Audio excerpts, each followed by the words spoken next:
Good afternoon, everyone. It is my honor and privilege to welcome you all to this special program that is a seminar on mental health. And some of you might know or not know, Dimapur 24/7 is an NGO, and we also operate as a media house. And our main focus is to create social impact in ways that sometimes we do charity work, sometimes we do social causes like projects, social work. And as a media house, we are an independent media house, and that has been what our work progress has been so far. And as we all know, mental health is a very sensitive but very important topic for all of us. And with regard to mental health, this is something that even men are exploring nowadays. So I think this seminar will not only be resourceful for us, the men, but also will be resourceful for the women who are part of this program. And I would like to just share something about our resource person today. Alokali Zhimomi, she did her B.Th and M.Div from Discipleship Bible College 2015 and 17, and she completed her master's degree in the Department of Pastoral Counselling in Kerala 2019. She served as lecturer at Ecclesia Theological College and Seminary, Dimapur. She has also co-authored two anthologies, The Wonder of Waves, a memoir, and Sketchy Thesis. And these books are available in e-book format on Amazon Kindle. So I would like to hand the rest of the time to our resource person, Ma'am Alokali, to please take over the time, and we are all looking forward to the session today. Thank you. I'll just stand. Good afternoon, everyone. Good afternoon. I'm so grateful to be here. I acknowledge my God for this opportunity, and I congratulate Dimapur 24/7 for taking initiative and to address this very important topic. Do you know which month is Men's Mental Health Month? I'll just walk around. Anyone? April. No, it's in the month of June, right? Are you all here mentally? Yes. Yes. Okay, you're all physically here, but I want all of you to be mentally present here. I want you to give me your eyes, your ears, every fiber of your being so that we can discuss. Well, this session is going to be very interactive. This session is going to be just introductory and also practical oriented. And let me be very clear, I don't know all the answers, and that makes me human. And I'm okay to feel vulnerable. So if you ask me some questions and if I cannot answer you back, I promise I'll go back, study again and come back to you. But if you have questions, please feel free to ask me so that whatever I know we can share and then we can together grow. All right? Please respond. Yes. Okay, so I want all of you to have this grounding exercise. It is called 5-4-3-2-1 technique. It helps us to feel grounded. It helps us to be in the present. So I want all of you to just pair up into two and then tell each other 5 things that you see. 5 things you can see. Okay, I can see this coaching ka. Tell among yourself. I'm also telling you. Yeah, I can see this. I can see the chair. I can see Wang's. Not bad. 5 things. I can see the table. Yeah, 4 things you can touch. You can go around and touch. 4 things you can touch. I can touch my earrings. I can touch this paper. I can touch this table and the chair. Okay. I can touch, sir. Okay. 3 things you hear. 3 things you can hear. I can hear my voice, fan, and your voice. Okay. 2 things you can smell. I can smell my. Okay.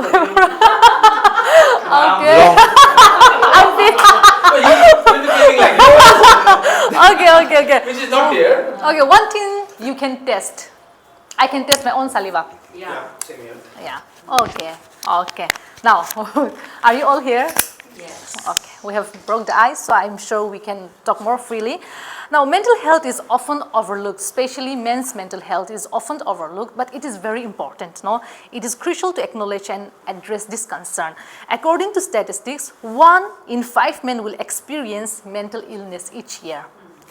Although women attempt suicide more often than men do, men are more likely to complete suicide. Why do you think are the reason? I feel maybe they are more strong. They Okay. think of suicide, but then again they come back because of responsibilities. But the statistics says men, they complete suicide. Though, yes, though women are the ones who try to commit suicide more, but yes. I believe. They never communicate. Okay. Yeah, men we tend to keep things to ourselves. Yes, rather than yes, share, so yeah. I think that's one. One more reason maybe like the same thing, the society is taboo. If I say something, Yeah, people stereotype. will think, Yes. It bursts in one go. It just bursts. Yes, impulsive there. Yeah. Men are 3 times more likely to die by suicide than women. The reasons are, like you said, because men tend to use methods that are very, that will cause death, no? I mean, like just like guns and stuff like that. For women, they think and then they think twice, thrice, and then women, though, they burst out, right? They can cry easily and then they can just share. But men, they don't much, right? Second thing is they act more impulsively on suicidal thoughts. So when they think, they just do it impulsively. Third is fewer warning signs. For example, if you are being suicidal, then you will talk about not having meaning in life. You will like try to give all the, you will try to repay back all the debts, and you try to be nice to people. There are so many warning signs that you show when you are feeling suicidal. But men, they don't speak, so they don't show much warning signs, and that is the reason why we also don't check up on men. We ignore them. They are also like, they may feel like, okay, it's okay, this is nothing of a big deal. So that's why many men, they die by suicide. Okay? There is a poem written by Elif Ellis. I want to read it out and I want you to reflect on this. Men Don't Weep. Okay, this is the title called Men Don't Weep. They stare at their bedroom wall at night and inhale and inhale. Inhale and inhale, and they'll leave tomorrow, spend the day like usual until the sky shifted back to dark. They stare at their bedroom wall again and inhale. In H-E-L-L. What do you understand by this? This means men, they don't talk about it. They kept everything inside, they suppress their emotions, but they inhale. Deep breath is all they can do. They don't not let it out. So while they are inhaling, they're already living in hell. H-E-L-L. That is the meaning. Inhale. Inhaling, inhale, no, at night. Now the question is, why is it that suicide rates are high in men than women? Why is it that men abuses alcohol or other substances more? Why is it hard for men to express their feelings? Why is it that men are more prone to passive aggression rather than owning their emotions and releasing them in a healthy way? Of course, not all men do this, but majority of them follow this pattern. So what makes men feel so emotionally disconnected, and what holds them back from seeking help? Now I want you to personally reflect. Have you ever felt stress? And you felt like, I can't deal with this anymore? Maybe pressure from home, pressure from work, or relationship issue or stuff like that? Have you ever felt that or not? Yes. Okay, then how many of you have experienced seeking help? No one. Then why didn't you seek help? What holds you back from seeking help? These are so personal, but see, these are like safe zone. It's a safe zone, and I want you to like come out of that suppression, and then I want you to talk about it. It's a safe environment where we can talk and without judgment. So if you're comfortable, then you can reply, and if you're not comfortable, I want you to talk to yourself as I go on. So do you want me to wait for you or continue? So it's like we talk generally. It's like a male ego. Nothing happened to me. Yeah. It's something I can just go for a run maybe. Yes. Maybe if we hit the gym or if we start reading, mental health illness will go away. Or if we just take care of ourselves. But most of the time, we think we're men. We can just physically do something and forget about it. Yeah. But it doesn't work that way. Maybe that's the reason. Yeah. in my case, in case like some days when I feel stressed, and time comes when I feel like giving up, but I don't go for seeking help. Example, and I don't think I'm egoistic and all, but then I think no, it's okay. I'll fight back. It's my problems and I have to solve it, and it's my life, so I have to stand for it. I think like that. No, I'm in control. I'm in control, and it's okay. मैंने बिगाड़ा है, I will make it fine. Like this. I have related this as observed, some suffer for a month or two, or maybe they stretch it to 6 months, and then if we are friendly or we are good friends, or maybe as a family or a relative, if they are able to communicate with us, then they will tell that sister this happened. Or I've seen my father also crying in front of me, this has happened and this problem was piling up for months. And I did not tell because I thought maybe nobody will understand. So he will be all in the buckets, he will be stressed, he is doing this. So all those things you do not share it to us. And perhaps there is a time constraint also. Yeah. Normally the males, when they go out, they come back late at night. And then the time is have dinner and then sleep. So I have seen them, but very rare they suffer first, and then if they find it communicating to us, then only they will speak up. So that is also I have seen. Yeah. They speak but late. Yeah. But they do trust, and then solution. They do not tell that we are the masters of the solution. We will be giving the solutions to them, but they just say it for the sake of saying it. And they underestimate the communication in the family and friends. They underestimate. They're like, what they will give? They are just my friends. So they do not even take it also. We being women folk, we speak, and then all this, even if the idea is good or bad, we just say it and then we try to learn from each other. So maybe they think like we are not at par with them. So we will not be able to understand them because we are a different gender. That is also I have faced. Yeah, yeah. sometimes. There are so many reasons, and then if I have to ask all of you individually, we will all come up with different reasons as per our experiences and upbringings, right? But here I will also add some few, okay? The reasons are fear of looking weak, because society still teaches that men should be tough and men should be strong. The second is men find it difficult to recognize their own feelings, like what am I feeling at the moment? Hey, these are all silly, these are just normal stresses of life, I can just go with it, deal with it.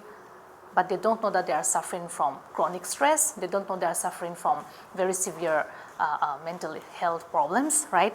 The third is they think that they can handle their own problem. It's okay, like our brother said, it's okay, I can do it. I can go on my own, even without professional help. But there are some stresses in life where we can handle on our own, right? But there are some concerns where we have to seek professional help. And if we don't seek help in time, then our mental health, it deteriorates and all, right? Now, the last point is they are so reluctant to share their emotions and experiences with others. They feel hesitant. They feel like if I share, people will look down at me. People will think that I'm not manly. People will think that I am too sissy and stuff like that. So all these reluctance are there. Now, there are so many factors that affects men's mental health, the challenges that they face and stuff like that. So before coming there, I would like to do an activity. Now, I want all of you to think about this. I want you to reply now. When you see a small boy, falling down in front of you and crying, and it is not just a severe fall, it was just normal, it was just simple fall, but he was crying and he was seeking for your attention. How would you respond to that boy? Small boy.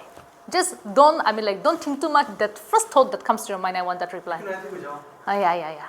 Okay. Normally we try to comfort him, but in my case, too much drama than one slap.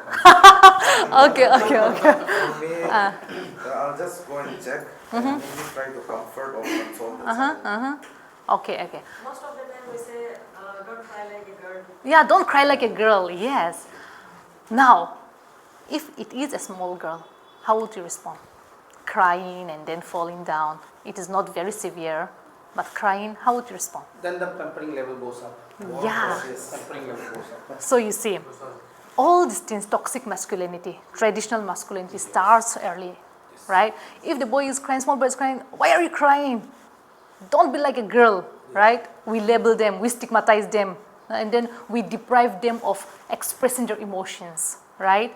And then we just hide their emotions and suppress their emotions. So they are taught early in life that, no, I should not speak out. No, I should not show these emotions. This is not good. I have to bear, I'm a man, I have to be tough. So parenting, going back to family dynamics, very important. Now, societal expectations can make men feel like they need to be tough and hide their emotions. So like I said, we often expect men not to complain, right? Bishi chatterbox say, right? Not to nag, and also not to show emotions, not to be expressive, and not to cry. But it is very important that we cry, right? It's very important. So, since we have taught them early in life to hide their emotions, hiding their emotions after they have grown up become handy. It becomes very handy, so they can just do it now because it's in their fingertips. We have taught them early in life, right? But is acting all cool outside while struggling inside, making our men miserable, sick, and emotionally detached? What do you think are the reasons? You see, we have this traditional gender role that says and that teaches men that you should be the sole breadwinner in the family. So the pressure is there, right?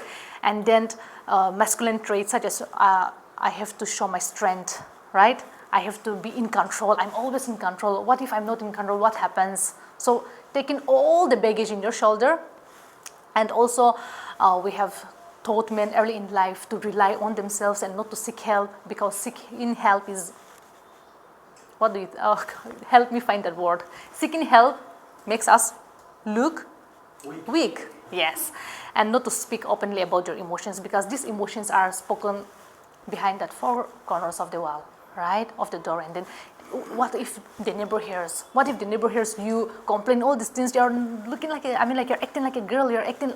So all these things, stigmatization, all these things have not really hindered our men to speak up, and that is the reason why they're not speaking up. The second point is stigma. Do you know what is stigma? Labeling someone, no? And then it brings discrimination, right? So the stigma of men speaking out is that it is seen as weakness and not manly. But men has to be manly, right?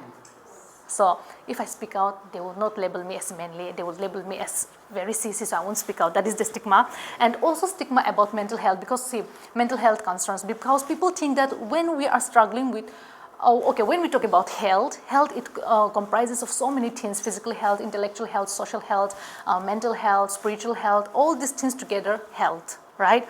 But sometimes we focus mostly on physical health. And then when we are talking about mental health, and when we are like focusing on mental health, when people are saying like I'm feeling stressed and stuff like that, we think that they're all crazy, right? So there is a stigma related to mental health illness and all. So because of that reason, again, men does not speak out. Right? Now, statistics shows that more women than men are diagnosed with mental health problems, but this may be partly due to men not coming forward for help because they feel embarrassed to admit they are struggling. No?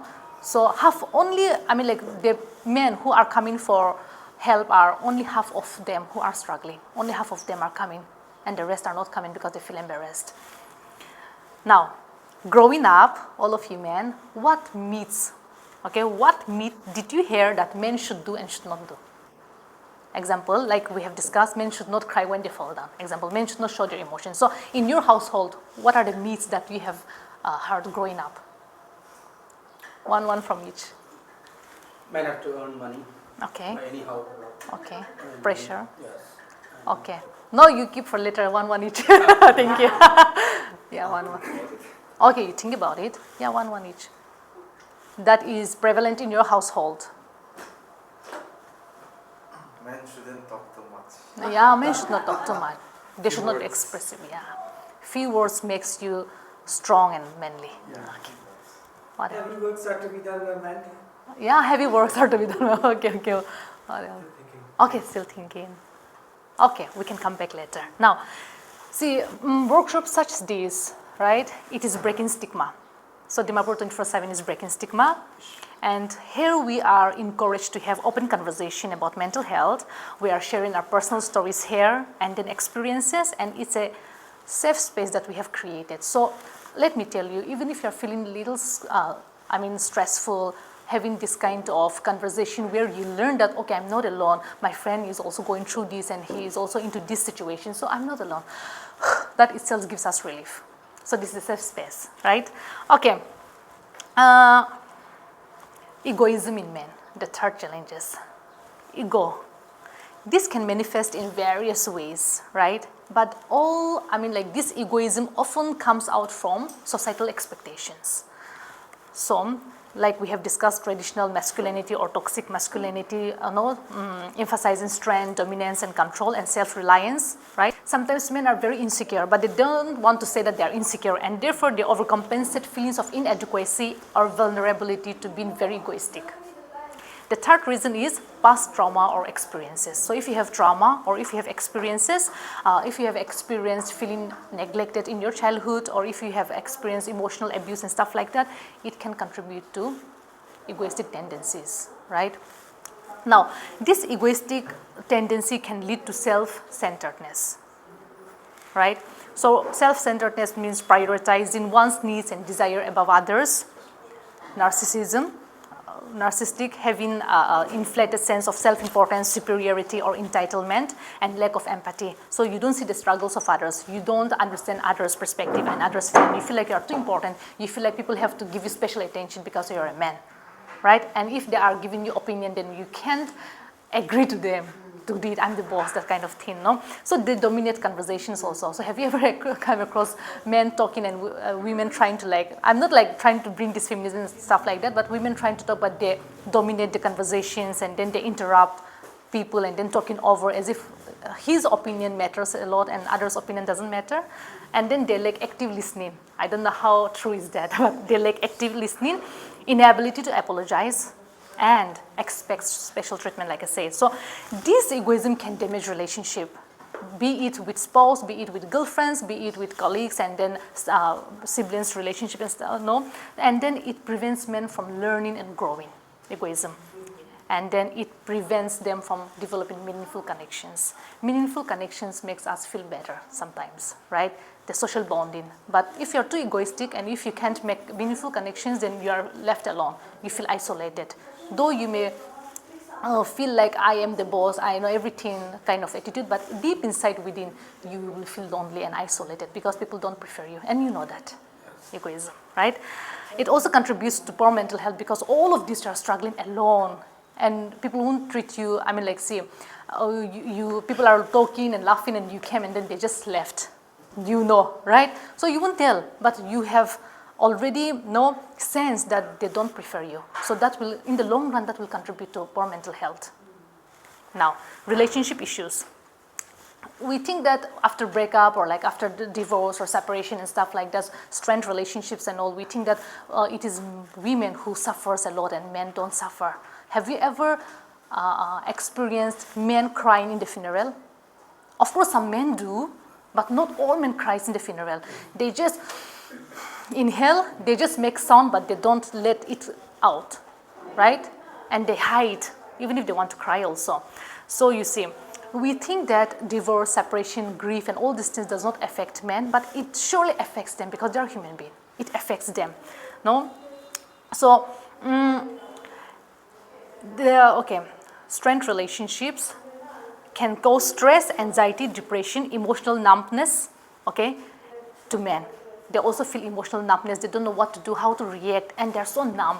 So, example, when you are cutting something and then the knife cuts your hand, how would you react? Example, you're cutting something and then you accidentally cut on your hand. How would you react? You'll just cast it calmly like that or what? Painful. Okay, painful, but how would you react? Your bodily reaction. Ignore and just continue cutting. Oh, you'll just say, oh, it's okay, and continue. Okay. The blood goes in the curry. No, for me though, I mean like if I'm cutting, oh my goodness, and I'll just jump. I mean like what would you do? Or like if... We'll try to, clean the... Okay. I feel like this was, maybe I didn't pay attention, I was careless, so I cut my hand. Okay, I get all those meanings, but I mean your body reaction. I mean, okay, let's imagine that unknowingly you burn your finger or hand while cooking, and what would you do? Will you scream? Right, this is the reaction I'm not talking. So, what happened? Shock. No, right now when I screamed, what happened? How did you feel? You were like, right, scared. That is the reaction I'm expecting actually. So now here, that is the stress that you have faced just now. Little stress, right? And this stress is a bodily reaction, okay, response, psychological and physiological response to a situation that feels threatening and overwhelming. So when you have like cut your, little stress is good actually, but when it becomes chronic stress, See, if I keep on giving you that shock now and then, you will feel angry or not. I mean, like whole year. Now imagine, in our daily life, we all face stresses. We all face stresses in life. So if we are like exposed to that kind of situation where you feel shocked and where you feel depressed over and over again, and you're not doing anything about it, what do you think will happen to your mental health? Damaged. It will be damaged, right? So now, this stress, it is like a built-in alarm system that tells us that, okay, this situation is not good, you have to do something. So we feel a little stress. Little stress is good. Okay, so before coming here, I was also feeling little stress because I don't know how many people are going to join. I don't know the exact location, of course. So I was I was feeling a little stressful, but that keeps me grounded. That helps me to prepare. That helps me to call up ma'am and then, okay, ma'am, where is the location? No, so I have solved that one, right? So little stress is good. So now after coming here and talking to you, my stress is gone. That stress is gone. But if the stresses in life is not going for more than 2 weeks, and if it is persistent and ongoing, you need help. So you have to seek help, right? Okay. Now, if you are not seeking help, like you said, you are cutting your finger, but then some of you said, like, I will see that it is properly taken care of. But if you don't take care of it, and then if you keep on cutting, and then you are zoning out, and you are cutting your finger, but you did not realize that it is cut, then it will bleed, right? Bleeding, but cutting, holding a knife and chopping your finger, bleeding, but not doing anything, what do you think will happen? We cannot even imagine, because physically we can see. See, mentally, when we are stressed, we cannot see. We can sense it, we cannot see, right? But see, when we are sick, physically we go for treatment and stuff like that, but mentally when we are down, we don't even take a break. We don't even seek for help. We just brush it off and then say it's okay. Yes, ignore. Okay. Now, when it comes to relationship issues, there are so many reasons why there is an issue in relationship, but one of the main reasons that I find is communication. Communication, poor communication or no communication at all, right? Now, I'm sure, how many of you are married here? Okay, no man is married. Oh, you don't know that you are married? Okay, are you here? Okay, so now, or like, yeah. No, I mean, like, you also have girlfriends, I'm sure, or like friends, close friends. So Who, the married ones or the unmarried ones? you with your wife, and all of you with your, like, maybe your close friends or like girlfriends. So now in every relationship, arguments, though it comes and goes, right? So now when there is an argument, how do you resolve? How do you resolve conflicts with your wife or with your girlfriends or with your friends? I mean, like, have you read this book, Men Are From Mars and Women Are From Venus? The way they think and the way they resolve conflicts are so different, right? For women, we want to like talk. For men, they go to their cave. They want that space. But I cannot generalize this to all men, and that is the reason why I'm asking your experiences. When you fight with your loved one, significant other, how do you react? Or when you're arguing, how do you communicate with them? Sometimes it leads to anger, more anger. Okay.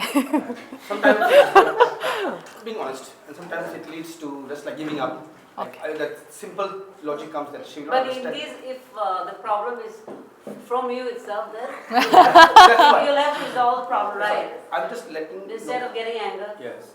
If Sometimes- you are the problem, You are I'm the the reason. But sometimes we don't realize that I'm the problem. I'm the I'm contributing to this problem. That's what. So, For me, I cannot sleep without resolving the issue. okay. So like whatever issue that is there between us, we have to sort it out. Okay, Try okay. to find the problem and maybe just move on. Okay, move on. Don't carry So in the process of solving the problem, you are communicating, right? So how do you communicate? Do you tend to like blame or like stuff like that, or do you like listen attentively to what she's saying, how do you do it? If it's my fault, then I will apologize to her, whatever the mistake is. Yeah. So nice. If it's her mistake, then I'll point it out politely. Okay, that's nice. That's a good coping skills, but there's so many men, I'm not generalizing, but there are so many men and women who are very poor in resolving these conflicts. So when they're communicating, it says it's from, I mean, like from a book that I have gathered. So like there is a blamer. So this type of people, they blame people. No, so when they're trying to communicate, they will not look at their inward, but they will just blame people. No, so they will always find people's behavior. I mean, like fault. They're always right. They think that they're always right. They will act this like I know it all attitude. They will show that attitude, and then they feel like they're perfect, and others are imperfect, and therefore I cannot make any mistake. You are to be blamed in every situation. So when they're communicating in that stance, how would that communication go? They're communicating, but that communication is not channelizing in a healthy way, and therefore more anger, more problems to have created, right? So they complain and nag others, they control others, they play the role of a boss. Now the second part is pleasetter. They please others. This type of people, they please others. So be it in the workplace, be it with colleagues or like anywhere, you don't want to have conflict. You don't want to face rejection. You don't want to have that displeasure or like unpleasant reaction from others, and therefore you cannot say no. Even if you are like carrying this much heavy stuff, and if that person said, please help me, yes, but here you are like so exhausted. So people pleaser attitude. No? So in the relationship also, because you feel like you love that, so I mean like you love your partner more, and therefore you have to like be pleasing to her or be pleasing to him. So you are pleasing him or her, but here at the expense of your mental health. You want to say no, but you cannot say no, because if you say no, that person will feel bad. So you have to say yes. So accumulating all those wounds and scars, it will burst out. What do you think will happen if you blow balloons? What do you think will happen? Yeah. Yes, it will burst. So like, it's just so silly. It's okay, only today, so I'll just bury it. Swallowed. It's okay, it's only today. Swallowed. It's okay. Yeah, and then it will burst. And one day you will wake up and find that your mental health has become very damaged, and then you regret not seeking help in time. Now the third type of people is computer behavior. They feel like they are always correct. They are super reasonable, and then they know exactly where, when, what you did, and then they will go to you saying like, that time, no, you said like that. So all this kind of communication really irritates people. Right? So no good communication can be carried out when we have this kind of behavior in us, right? So they don't show positive emotion, they don't show negative emotion, you don't know what is going on in their mind, they're very emotional detached, especially when argument occurs. So they try to run away, right? So if we confront them and ask them, are you angry? They will say, no, I'm not angry. Who says I'm angry? Why do you think that I'm getting angry? No, they will defend themselves. So you don't know what is going on, and then just imagine coming from office, not talking, just expressionless, eating food, watching TV, going to sleep, not even asking how was your day, not caring for the emotional needs of your partner. That will really strain the relationship. Now, distractor. Have you ever come across like you are trying to bring this topic, but that person is like distracting you and then bring in another topic? Okay, so distractor are the one who does many things at the same time without seriously considering meaning of their actions. Now, their actions are only meant to create a distraction from a serious engagement. They fail to respond to the real point, doesn't like answering questions directly, quick to change the topic or ignore the point being discussed together. No? So they think that if they ignore the problem will go away. So imagine in the relationship, I mean like in the, you think that you fought and then the girl wants to, or maybe the boy wants to talk with you and solve this situation, but you are like, no. Why were you late for like 3 hours? Oh, come, let's go out and eat. Irrelevant. You want to ignore. And then maybe for like 1-2 hours, you may bring that peace, but the girl will always go back to that situation. Why did you do that? Why did you do that? Until and unless you give that full reassurance and then you give that explanation politely, right? But instead, you don't want to give explanation. So again, you bring that blamer behavior, and then it all goes jumbled up, and then instead of solving while communicating, because of improper communication, relationship gets destroyed, right? Okay, now leveler. It is a type of behavior where we come to the level of another person and try to talk in a way that we understand them, in a way that we respect them. So we are in a level, right? Leveling in their position. So like we are not blaming them, we are not pleasing them, we are not distracting them, we are not being super reasonable with them, but we are trying to talk with them, confront them. Healthy, open communication, okay? Now, for example, how would you solve conflict now that you have learned this, right? Blamer, pleasing and distracting and super reasonable. Now you have learned this. How do you level and then communicate with your spouse or maybe your loved one? For example, you see that while going out, you are living. Just imagine that you are living together in one room, and then now let's all imagine that we are married, okay? And then we are sitting together. I mean, like living in one roof. But then you have your own family of origin with your values, with your beliefs. This is not a couple therapy, but yeah, let's take this example. And also, you also have this your own family of origin with beliefs and values and system. Two different people, values coming together and living. Now you see your husband is very kind of like, he keeps on keeping thin stuff there, but the girl is like so well organized and then doesn't want to keep. And then you see your husband going to washroom and then there is a towel there, but he's not picking up. But in your mind, you want that to be picked up, but he's not picking up. How would you respond? We get irritated. We will tell once, twice. After that, it's like, oh, he's gone. He's not Okay. a standard person. Okay. We label them that way. Okay, so actually this happened to me. So my husband was not picking up the towel and I was like, oh my goodness, why is he not picking up? And then I was thinking, I told him, okay, I've been observing you're going there and coming and then you're not picking up. So I was wondering, are you not able to see it or are you waiting for me to pick up or what is the reason? And then he was like, oh my goodness, I'm so sorry. I was not even thinking about that. I see it, but I'm not even thinking to pick up because that is not my priority. For me, my priority now is I have to go to washroom and wash up. That is my priority. That can be done later. But for me, I want now, right? So this kind of communication, what do you think is this type of communication? Do you think this will lead to argument?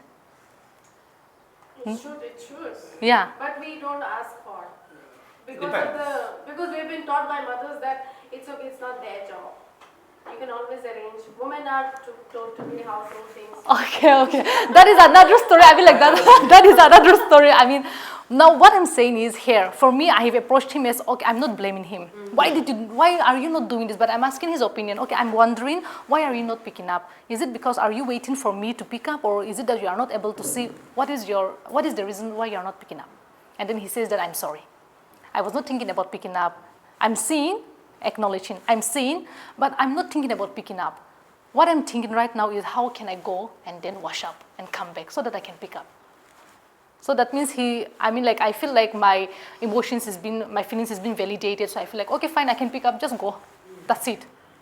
Are you able to get it? So like in conflict resolutions, how are we to level with one another and how are we to without blaming, without pleasing them, without distracting, how are we to have this open and healthy communication?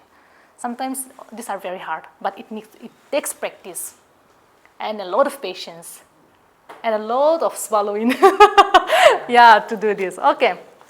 Am I taking a lot of time? No. Okay, now challenges. We're still in challenges that men face related to men's mental health. Now, dysfunctional family dynamics. How was your childhood? Was it happy?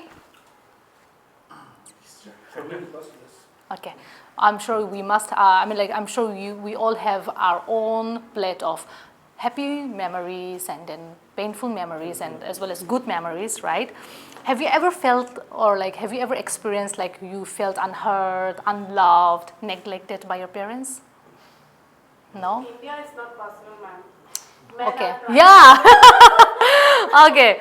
But in some, when we talk about Naga context, right? Of course, we do give equal importance to both male and female, but this also depends upon family to family, right? And also family upbringing and dynamics and all, but there are some families where communication is very limited, where bonding is not there, where relationship bonding is so damaged and then they don't have emotional support system are impaired. So this leads to negative consequences and they don't have a happy childhood.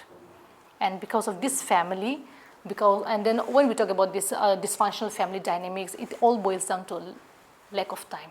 Parents not giving enough time to children, and then they replace their time with toys and then any positive like that. Just because we are born in the same family does not mean that we know each other so well, right? So they are in the same family, but some may be struggling, wanting to seek help, but you are not there for them because that bonding is not there. So it's very important that we check up on each other. Ask them how are they doing. Just sit and then listen to them. No? Okay. Work-related stress and pressure. Maybe because of societal expectation that men should work hard and then be the sole breadwinner, and also long working hours, so they become so burnout and then exhausted. So they get so angry, and when they come home again, another stress coming from home. So they get agitated and they burst out in anger, cannot control the stress level. And also men and women, have poor stress management skills. Coping mechanism is very, very poor. So when they're stressed, what do? How do you handle your stress? I prefer staying alone. Staying alone. But when you're staying alone, what do? Do you write it down or like journal or? Watching TV, going out with friends. Okay, phone. I guess always maybe I just go for a ride alone and Okay. sit in a peaceful place. I've seen them drinking. Or having snacks. Yes, and then while driving also reckless driving. I mean, I'm not saying that you are driving recklessly, but men generally do that, and then in order to feel at peace for 1-2 hours, in order to hide their problem, in order to run away from their problem, they depend on alcohol or substance abuse, right? Poor work condition, less pay, job insecurity can cause stress. Poor teamwork can also cause stress, and then no boundary between work and personal life can also cause stress, right? So now, all this stress, it has been built up inside of you, but you cannot share because society says, and then you are taught early in life that swallow it. Emotional suppression, right? So this can cause serious mental health issues in the long run. Now, it is important to address these issues in the workplace also and then talk about it. Now, financial stress, unemployment, job loss, I'll just go fast. Financial instability can lead to this thing, and also substance abuse, right? See, men turn into substance as a coping mechanism. Do you think it's healthy or unhealthy? Unhealthy, right? So these substances are very addictive. So when we are into this substance, I've not tested it, but when we are into this, it releases happy chemical in your brain and it becomes very addictive. And then you are at peace for like maybe, I have heard my clients saying like, okay, my husband does not talk at all, but when he is drunk, he talks a lot. So he gets courage from that alcohol, right?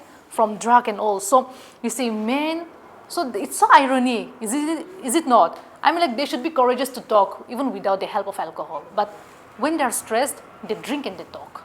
But they are not like in their proper state. So so when someone is into substance abuse, we may say that, okay, it's just one day, I will just use it only today, but one day becomes 2 days, 2 days becomes 3 days, and then it becomes like you will wake up and then one day you'll find that you are addicted to it, you cannot live anymore. And sometimes men, they are into this substance abuse because they feel bored or because of parents, I mean like because of friends' pressure, right? Because they want to fit in.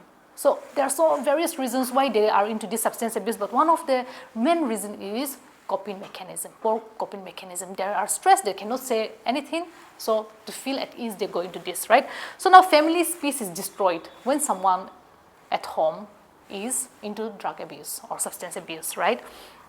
In the long run, this will affect their brain, and if it is affecting our brain though, it controls our whole body. So our whole body is being damaged, right?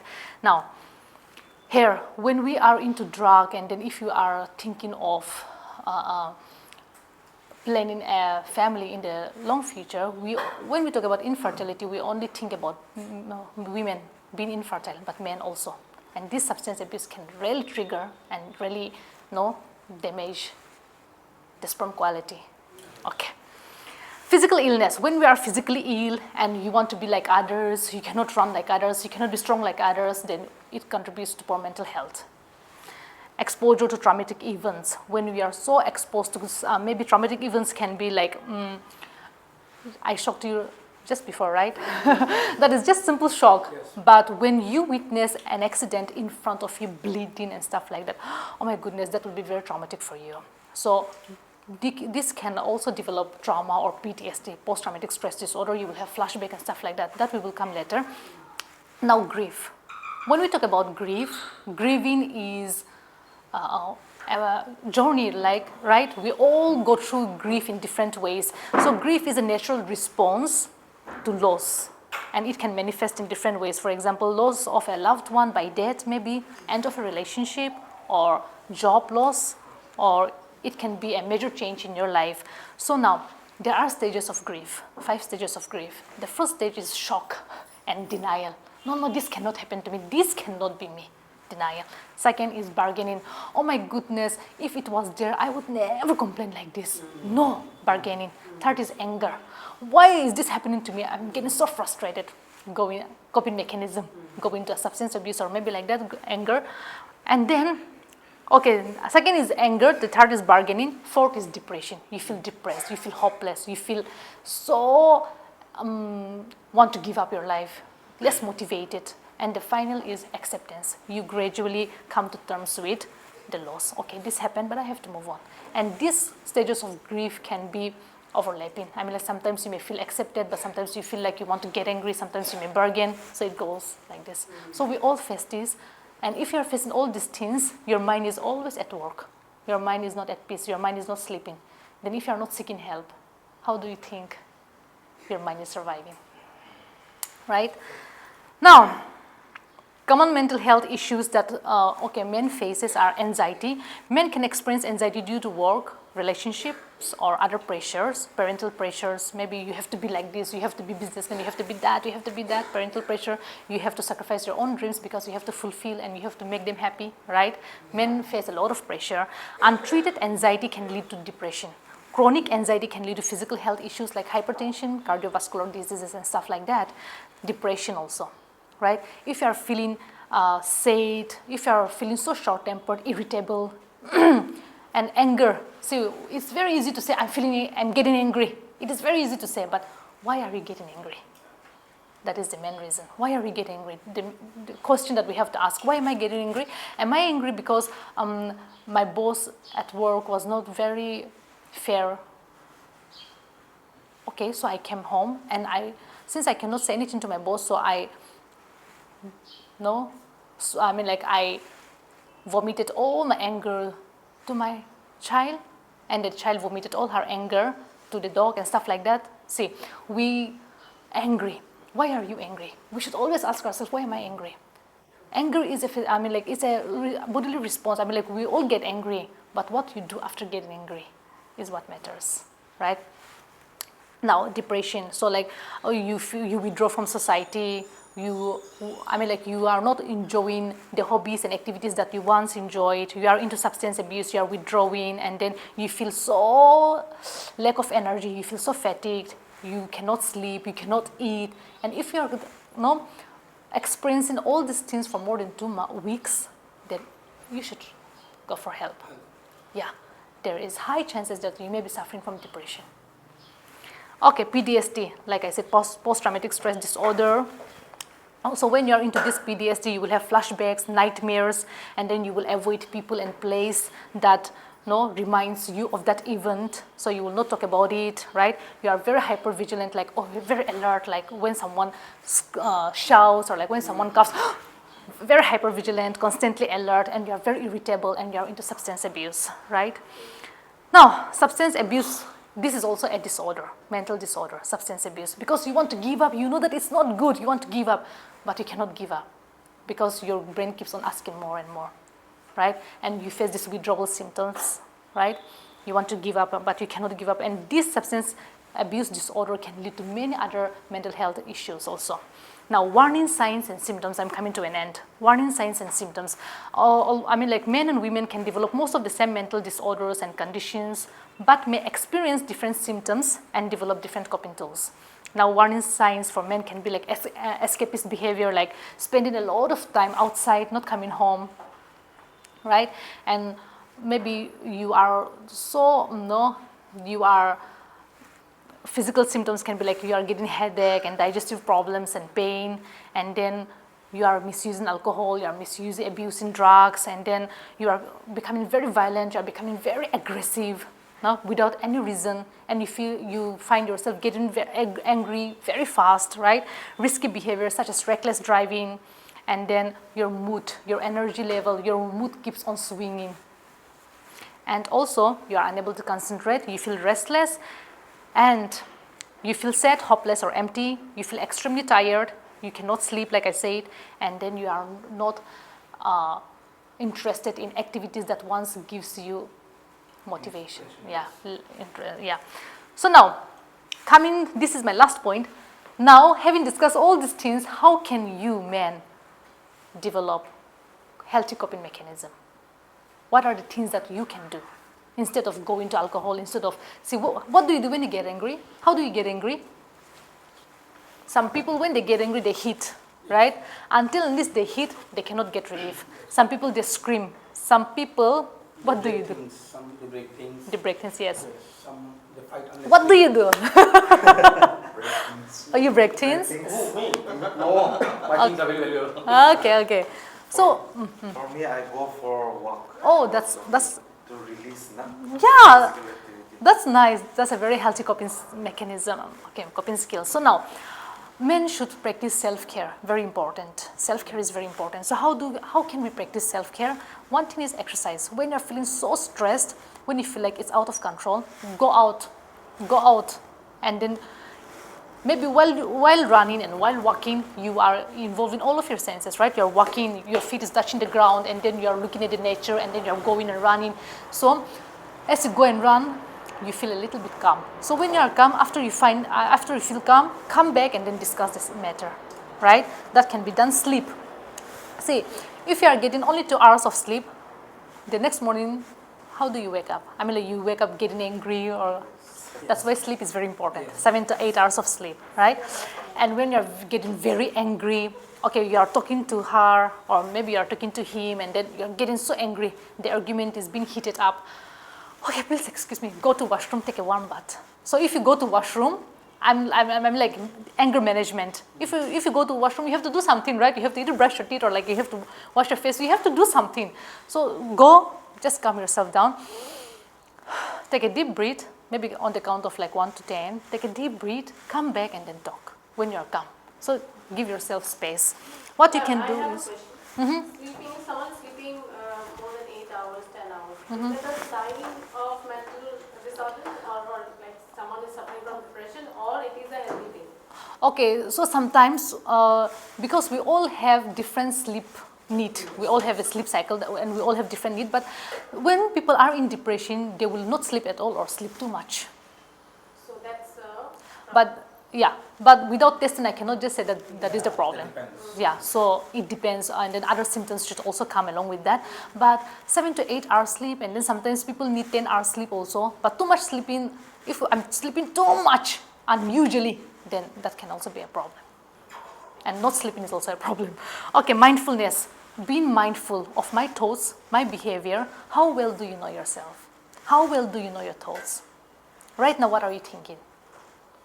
I mean, like, we may be thinking so many things, are involuntary thoughts, right? It just comes rushing to our mind. We cannot control, right? So being mindful of our thoughts. So being mindful can be like, you can journal it down, your negative thoughts, or if you're thinking like, okay, I am not good enough. I am not like that. I'm not like her, or maybe I'm not like him. I cannot speak well. I cannot do this. If all those negative thoughts are coming to your mind, why don't you sit, journal it down? Write all those negative thoughts and test whether that is true or not.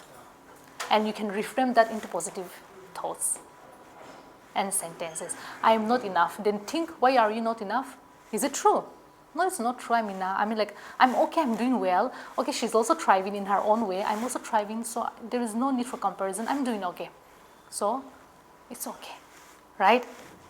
Okay, mindfulness, deep breathing, intentional walk, or journaling, like I said. Connect with others. Connecting with others is very important. Sometimes when you are so feeling low, when you are down, just go out and spend time with your friends and talk it out. You will feel good. And then you can engage in your hobbies. What are your hobbies?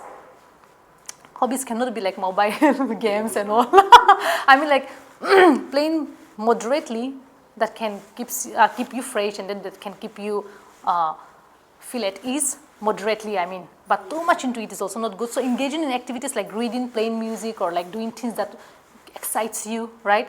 So what are your hobbies? What gives you that joy and excitement? Anyone? Reading, writing. Reading and writing. Okay, what about? Okay. Singing, playing, and reading the Bible. Okay, that's Going nice. out, Going out. Okay. listening to music, What about you? eating also. Yeah, eating comfort food, very important. I try to cook something new. Okay, cooking. Yeah, all this.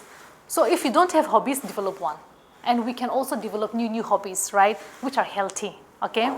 Now, gaming, video games, or board games like Uno and stuff like that, you can play and travel and savor your comfort food. So when we are feeling low, I know that when I'm feeling low, not always, but I know that if I don't go out and eat that comfort food, my mood will not be good. So go and eat, right? Go and eat. You'll feel good. And learn to say no. Learn to say no. Set boundaries and prioritize your needs. Learn to say no. Take break, okay? It's okay to sometimes relax and then rejuvenate yourself. It's okay to take breaks. So take breaks often, and then give yourself a prep talk. For example, you are going to do, you feel so down and you feel like low self-esteem. I'm sure we all sometimes face low self-esteem now and then. So go in front of the mirror, do this mirror therapy, and give yourself a prep talk. No, why are you feeling so low? You're looking beautiful, right? You can do it. Oh, these things shall pass. It's okay. Calm down. You can do it. So give yourself a prep talk, right? And seek support. Talk to your friends, family, or if needed, talk to a counselor. Go for therapy. It is said that those who seek help, are the ones who are very brave. Now, I want you to see. While we were in LKG kindergarten, we were taught like A for, B for. Now I want to teach you. Oh, okay, coping skills alphabets, okay? A for ask for help, right? So I want you to pair into group. 3 of you and 2 of you, or maybe the girls can also do together. So now, I want all 3 of you, we have 26 letters, like alphabet, right? A to Z. A to M, you will do it. You create your own coping skills. Like I have shared some coping skills, but you are going to create your own, tailored to your needs and experiences. Both of you from N to Z. Example, A for ask for help, B for breathing deep, C for counting backwards, right? And all of you can also try. I'll give you maybe 3 minutes. Okay, please do that. Yes, you need a breather.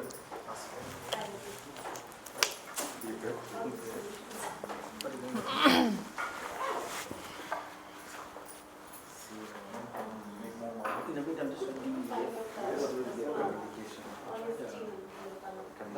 But it is very positive, Yeah, it should be attainable.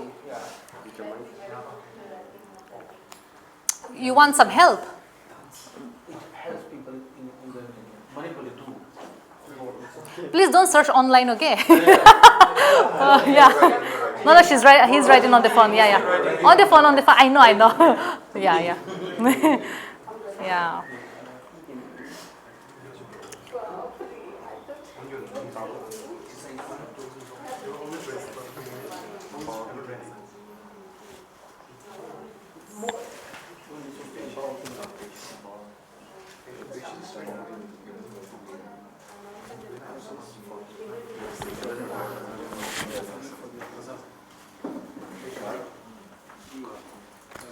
It can be a word or it has to be a phrase.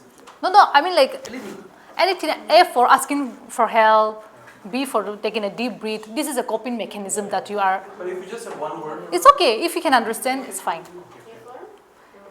Example, N for nature, and if you mean nature, going out and spending time in nature, that's fine.